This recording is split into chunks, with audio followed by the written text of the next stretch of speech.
Hi friends, எல்லாரும் எப்படி இருக்கீங்க? நல்லா இருக்கீங்களா? இன்னைக்கு நான் மீல் மேக்கர் வச்சு நீ சூப்பரா டிஷ் பண்ண போறேன். அது நீங்க சாப்பிட்டீங்கன்னா மட்டன் எப்படி இருக்குமோ அந்த டேஸ்ட்ல இருக்கும். சரியா? அதுக்கு முதல்ல ஒரு பாத்திரத்தை கொஞ்சம் தண்ணியை கொதிக்க வைக்கிறேன். மீல் மேக்கர் தனியா எடுத்து வச்சிருக்கிறேன். தண்ணி கொதிச்ச உடனே அந்த மீல் மேக்கர் அதுல போட்டு ஒரு 15 நிமிஷம் அப்படியே மூடி விட்டுருங்க. மூடியை போட்டு அப்படி வச்சுக்கோங்க.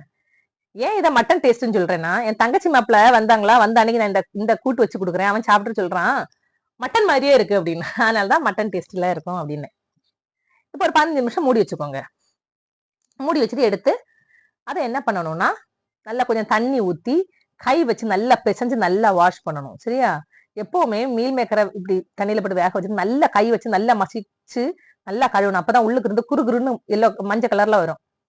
அதுக்கப்புறம் நல்லா புழிஞ்சு கை வச்சு நல்லா புழிஞ்சு எடுத்துக்கோங்க. அதுக்குள்ள தண்ணி இருக்க கூடாது. அப்படி புழிஞ்சு எடுத்துக்கோங்க. எவ்வளவு உங்களுக்கு ஸ்ட்ரென்த் இருக்குன்னு அந்த புழியறதுலயே உங்களுக்கு தெரிஞ்சிடும். அந்த அளவுக்கு நல்லா டைட்டா புழிஞ்சு மாத்தி வச்சுக்கோங்க. இப்ப இதுல என்னெல்லாம் ஆட் பண்ண போறோம்னு பாருங்க. ஃபர்ஸ்ட் கொஞ்சம் மஞ்சள் பொடி போடுங்க. மஞ்சள் பொடி,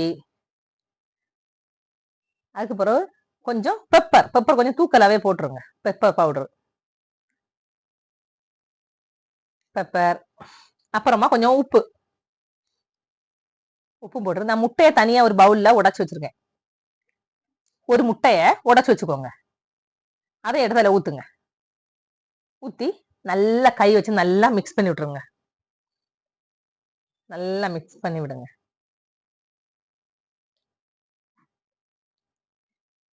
இப்ப அதை தனியா ஒரு பிளேட்ல அப்படியே ஒதுக்கி வச்சுக்கோங்க. இப்போ நீ தேவையான பொருட்களை பாருங்க. 2 தக்காளி, 2 பல்லாரி, 2 பச்சை மிளகாய் எடுத்திருக்கேன். இது என்ன குட்டி குட்டியா கட் பண்ணி வச்சுக்கோங்க. ஒல்லியா கட் பண்ணி வச்சுக்கோங்க. தக்காளியும் பல்லாரியும் ஒல்லியாவே கட் பண்ணி வைங்க. ஏன்னா நல்லா மசியணும். நம்ம வசக்கிறப்ப நல்லா மசியணும். இப்போ ஒரு சைடுல பாத்தீங்கன்னா மீல் மேக்கரை அப்படி விரசி அப்படியே வச்சிருக்கோம். 15 நிமிஷம் அப்படியே வச்சுப்போம். இன்னொரு சைடுல வானொலி அடுப்புல வச்சு கொஞ்சம் எண்ணெயை ஊத்துங்க. எண்ணெயை ஊத்தி நம்ம மீல் மேக்கர் வச்சிருக்கோம் தெரியுமா, அதை ஃப்ரை பண்ணி எடுக்க போறோம். இப்ப அதுக்குன்னு கொஞ்சம் கொஞ்சமா போட்டு ஃப்ரை பண்ணணும்னு தேவை கிடையாது. ஆயில் அப்படி போட்டு கொஞ்சம் நேரம் அப்படி விட்டுருங்க. சீக்கிரம் எல்லாம் அது வேகாது. சரியா? கொஞ்சம் லேட் ஆகும். மீல் மேக்கர் ஏன்னா ஃப்ரை ஆகி வரணும் பாத்தீங்களா, கொஞ்சம் நேரம் ஆகும். அதனால நான் வந்து கொஞ்சம் கொஞ்சமா எடுத்து நிக்கிறதுல நம்மளுக்கு டைம் கிடையாது. அதனால அவ்வளோத்தையும் போட்டு அப்படி கிண்டிடுவோம். கிண்டி கொஞ்சம் நேரம் அப்படியே விட்டுருவோம்.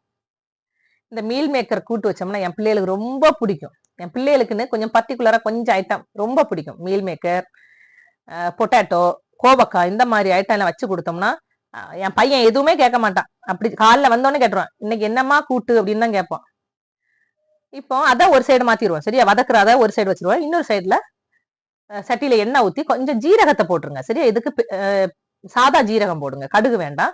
ஜீரகம் போட்டு அதுக்கு பிறகு 2 கருவேப்பிலையை போட்டுட்டு இந்த பல்லாரி கட் பண்ணி வச்சிருக்கிறோம்ல அதை போட்டு நல்லா வதக்கி விட்டுருங்க. பல்லாரியை போட்டு கொஞ்சம் நல்லா வதக்கி விட்டுருங்க. வதக்கி விட்டு அந்த பச்சை மிளகாய் இருக்குல்ல அதையும் போட்டு கிண்டிடுங்க. இந்த ரைட் சைடு அடுப்புல தான் இதை வதக்கிட்டு இருக்கேன். லெஃப்ட் சைடுல என்ன நம்மளுக்கு வந்து மீல் மேக்கர் வெந்துட்டு இருக்கு, ஃப்ரை ஆயிட்டே இருக்கு. இப்போ நல்லா வதக்கி விட்டுருங்க. விட்டுட்டு அந்த தக்காளி இருக்குல்ல அதை ஆட் பண்ணி அதையும் நல்லா வதக்கி விட்டுருங்க. ஏன்னா அது நல்லா ஸ்மேஷ் ஆகணும் பாத்துங்க. சரியா? பீஸ் எல்லாம் அப்படி இருக்க நல்லா ஸ்மேஷ் ஆகணும். அதுக்குன்னு தண்ணி ஊற்றணும்னு தேவை கிடையாது. தக்காளி எல்லாம் போடுறோம் பாத்தீங்களா, அதுல உள்ள அந்த தண்ணியிலே அது நல்லா ஸ்மேஷ் ஆயிரும். நல்லா வதக்கி விட்டுருங்க. ஹை ஃப்ளேம்ல வேண்டாம், மீடியம் ஃப்ளேம்லயே வச்சிருங்க. ஏன்னா கொஞ்சம் அடியில பிடிச்சிரும். அதுக்கப்புறம் கொஞ்சம் வத்தல் பொடி போட்டுருங்க. வத்தல் பொடி, மல்லிப்பொடி, வேற எதுவுமே வேண்டாம். சரியா? வத்தல் பொடி, மல்லிப்பொடி மட்டும் போட்டா போதும். ஏன்னா ஆல்ரெடி நம்ம மஞ்சப்பொடி, பெப்பரும் அதுல போட்டிருக்கோம். எதுல? மீல் மேக்கர்ல போட்டிருக்கோம். அதனால இந்த இவ்வளவு போதும். இதையும் போட்டு நல்லா வதக்கி விட்டுருங்க. லாஸ்டா கொஞ்சம் உப்பை போட்டு நல்லா வதக்கி விட்டுருங்க. பாத்தீங்களா எவ்வளவு டார்க் கலர்ல இருக்கு. இப்ப வந்து நம்ம ஃப்ரை பண்ணி வச்சிருக்க மீல் மேக்கர் பாத்தீங்களா எந்த அளவுல இருக்குன்னு பாருங்க. ரொம்ப கரியவும் கூடாது, மீடியம் ஸ்டேஜ்ல இருக்கும். இதுல போட்டு நல்லா கிண்டி கொடுத்துருங்க. இல்ல உங்களுக்கு கொஞ்சம் குழம்பா வேணும், நான் அப்படி ட்ரை பண்ணது கிடையாது. உங்களுக்கு கொஞ்சம் குழம்பா வேணும்னு நினைச்சீங்கன்னா லைட்டா என்ன சொல்ல கொஞ்சம் கிரேவி மாதிரி வேணும்னா கூட கொஞ்சம் தண்ணி தொளிச்சு கொடுக்கலாம். அப்படி இல்ல இந்த ஸ்டேஜ்ல உங்களுக்கு கொஞ்சம் குழம்பா சப்பாத்தி அந்த மாதிரி சாப்பிடறதுனா கூட கொஞ்சம் தேங்காய் பால் வேணாலும் ஊத்தி பண்ணி பாருங்க. கொஞ்சம் குழம்பா நல்லா இருக்கும்னு நான் நினைக்கிறேன். நான் பண்ணது கிடையாது. அப்படி பண்ணா நல்லா இருக்கும்னு நினைக்கிறேன். ஃபைனல் எப்படி இருக்கும் பாருங்க. ரொம்ப டேஸ்டா இருக்குங்க. சரியா? என்னோட இந்த ரெசிபியை நீங்க செஞ்சு பாருங்க. செஞ்சு பார்த்து என்னோட இந்த பிடிச்சிருக்குன்னா எனக்கு